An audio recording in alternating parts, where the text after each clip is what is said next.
कई बार severe spondylosis का भी साइन हो सकता है। एंड जिन लोगों को सीवियर स्पॉन्डिलोसिस रहता है वो कई बार फ्यूचर में जाकर पैरालिसिस डेवलप कर सकते हैं या उनका कंडीशन सिग्निफिकेंटली वर्सन कर सकता है। जोहार, नमस्कार। मैं सुधांशु मिश्रा और आप देख रहे हैं हमारा यूट्यूब चैनल लाभ तक 07। आज हमारे साथ बहुत ही स्पेशल गेस्ट जुड़ रहे हैं मेडिका हॉस्पिटल रांची से, और आज सर से हम लोग बात करने वाले हैं सर्वाइकल पेन। पहले खास करके सर्वाइकल पेन बूढ़ों में ज़्यादा देखने को मिलता था, लेकिन अभी हम लोग देख रहे हैं खास करके जो ऑफिस वर्क हैं अभी बच्चों में भी काफ़ी देखने को मिल रहा है। और इसी पे चर्चा करने के लिए सर आज हमारे साथ मेडिका हॉस्पिटल से जुड़े हैं। तो चलिए सर से हम लोग बात करते हैं। तो सर, स्वागत है आपका हमारे चैनल पे। Thank you Sudhanshu ji. Sir, सबसे पहले हमारे दोस्तों एक छोटा सा अपना इंट्रोडक्शन दे दीजिए। मेरा नाम डॉक्टर विक्रम सिंह है। मैं एक न्यूरोसर्जन हूँ। मैं ब्रेन और स्पाइन के प्रॉब्लम्स का इलाज करता हूँ। पहले मैं ऑर्किड हॉस्पिटल में 4 साल तक एसोसिएटेड था। पिछले 1 साल से मैं मेडिका हॉस्पिटल में सीनियर कंसल्टेंट न्यूरोसर्जन के तौर पे काम कर रहा हूँ। एंड इसके साथ ही मेरा क्लिनिक बरियातू रोड पे है, Vista neuro centre Cheshire home road के एंट्रेंस पर है।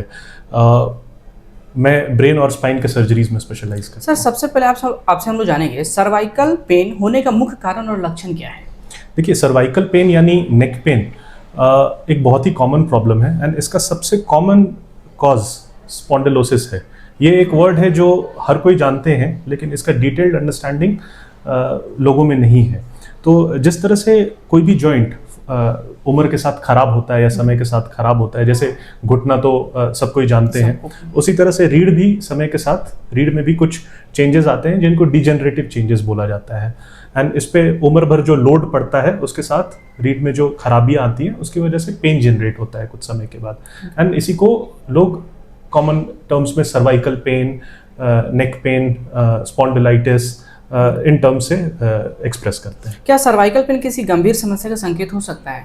हाँ, बिल्कुल। सर्वाइकल पेन कई बार सीवियर स्पॉन्डिलोसिस का भी साइन हो सकता है। एंड जिन लोगों को सीवियर स्पॉन्डिलोसिस रहता है वो कई बार फ्यूचर में जाकर पैरालिसिस डेवलप कर सकते हैं या उनका कंडीशन सिग्निफिकेंटली वर्सन कर सकता है। तो इसलिए सर्वाइकल पेन जो लंबे समय तक रह रहा है उसको निगलेक्ट करना अच्छी बात नहीं है। क्या सर्वाइकल पेन के कारण क्या ज़्यादा अगर हो जाने से क्या हाथ और पैर सुन भी होता है क्या? बिल्कुल।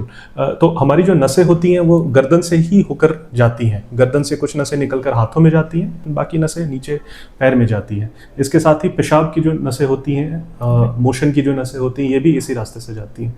तो जब इन नसों पे दबाव रहता है तो सिर्फ गर्दन दर्द नहीं, समय के साथ हाथ पैर में झिनझिनाहट रहना या हाथ पैर में कमजोरी यानी पैरालिसिस डेवलप हो जाना, पेशाब पे कंट्रोल जाना, जल्दी जल्दी पेशाब लगना, ये सारे सिम्टम्स भी डेवलप होने लगते हैं। सर, अभी देख रहे हैं बच्चों या फिर यंग जनरेशन में काफ़ी देखने को मिल रहा है। तो सर्वाइकल पेन के लिए डॉक्टर को कब मिलना सही समय रहता है? देखिए, पहले था कि ये जनरली बुजुर्ग लोगों में देखा जाता था, लेकिन आजकल का वर्क्स एनवायरनमेंट जैसा हो गया है, लोग जिस तरह के पोस्चर को मेंटेन करते हैं, कंप्यूटर्स का जो यूज़ है उसकी वजह से नेक का पोस्चर खराब हो गया है। एंड ये अर्ली एजेस पे भी हो रहा है।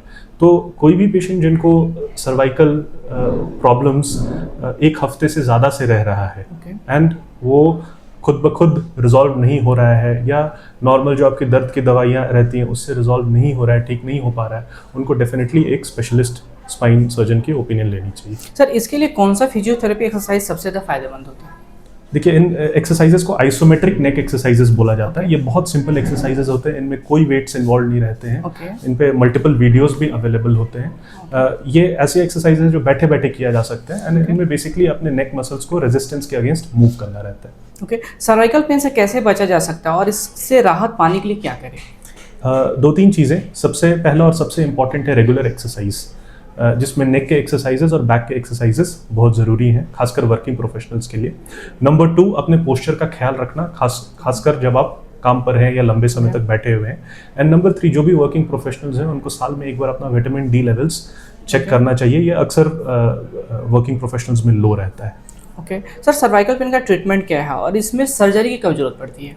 सर्वाइकल पेन का ट्रीटमेंट स्टेजेस पे डिपेंड करता है। जिन लोगों में अर्ली स्टेजेस में प्रॉब्लम पकड़ में आ जाती है एंड जिनमें माइल्ड प्रॉब्लम्स हैं उनमें एक्सरसाइज, मेडिकेशंस और लाइफस्टाइल चेंजेस जो मैं अभी डिस्कस कर रहा था, पोस्चर को चेंज करना, इन सब चीज़ों पे स्ट्रेस रहता है। बट जिन लोगों में प्रॉब्लम ज़्यादा बढ़ गई है, जिन लोगों का दर्द दवाई से भी ठीक नहीं हो पा रहा है, सीवियर पेन में है, या जिन लोगों को पैरालिसिस डेवलप हो रहा है, जैसे हैंड के ग्रिप में वीकनेस आ रही है या पैरों में वीकनेस आ रहा है, पेशाब में कंट्रोल जा रहा है, और जिनके एमआरआई पे दिख रहा है कि काफ़ी दबाव है, उनको कई बार सर्जरी की भी ज़रूरत पड़ती है। धन्यवाद सर हमारे साथ जुड़ने के लिए। Thank you.